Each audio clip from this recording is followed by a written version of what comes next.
Picking up my husband at the airport, I bumped into Brandon Harrison, my ex-fiance, who'd ghosted our wedding 2 years ago to go see elephants in Kenya with his adopted sister. I was wearing sunglasses, but he still spotted me instantly in the crowd. Alexis Hayes, I'm back to marry you. My eyes narrowed slightly. You are? He gave a helpless chuckle. Hey, sweetie, don't be mad. I didn't mean to ditch for so long. After Willow saw the elephants, she wanted photos, and she's my only sister, so I had to spoil her. 2 years of shooting, and boom, done. I rushed back to fulfill our engagement. That's when it clicked. This man was my ex-fiancé, but seriously, had no one bothered to tell him I married his uncle the same day he ran away? The airport was a madhouse. Brandon Harrison wheeled a luggage cart with one hand, a Chanel bag dangling from the other. Willow, her skin several shades darker, perched on the suitcase, letting Brandon push her along. 2 years in Africa made them look like they'd spent 2 years digging coal. Absolutely sunbaked. Brandon used to be so fair, handsome, and in great shape. Otherwise, I wouldn't have agreed to the arranged marriage. But now, good thing he wasn't my husband anymore. I took off my sunglasses, forcing a polite smile. Oh, my apologies. Long time no see. You both have changed so much, I didn't recognize you at first glance. Willow, true to form, immediately spat. Don't pretend you didn't recognize us. You're obviously here to pick up Brandon. If Brandon and I hadn't ditched our phones and gone completely off-grid after we left, you probably would have tracked us to Africa yourself.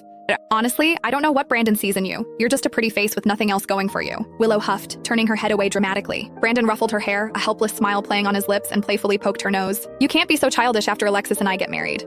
Otherwise, I won't take you on your artistic journey to Africa next year. After calming Willow down, he turned to me, explaining, she's just got a childish temper. You know her dad died protecting me in that car crash, and she lost her father because of it. Once we're married, we'll be a united front. I hope you can look out for her. Treat her like your own sister. Was he even listening to the BS coming out of his mouth? I rolled my eyes, a silent, elegant dismissal, and flashed the wedding ring on my finger. Mr. Harrison Jr., thank you for bailing on me back then. It led me to a man 1,000 times better than you.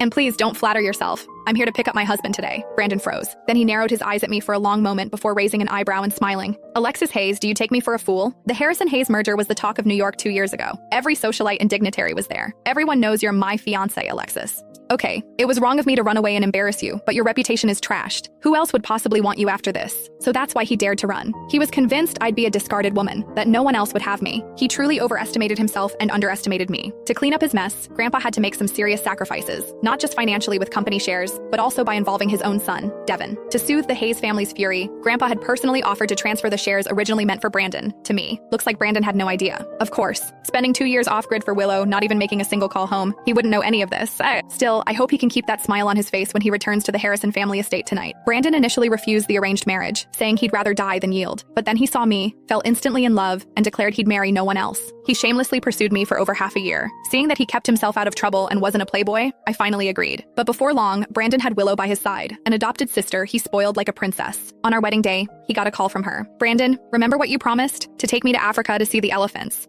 I'm waiting for you at the airport. If you don't come, I'll jump from the top floor. Brandon gave me an apology.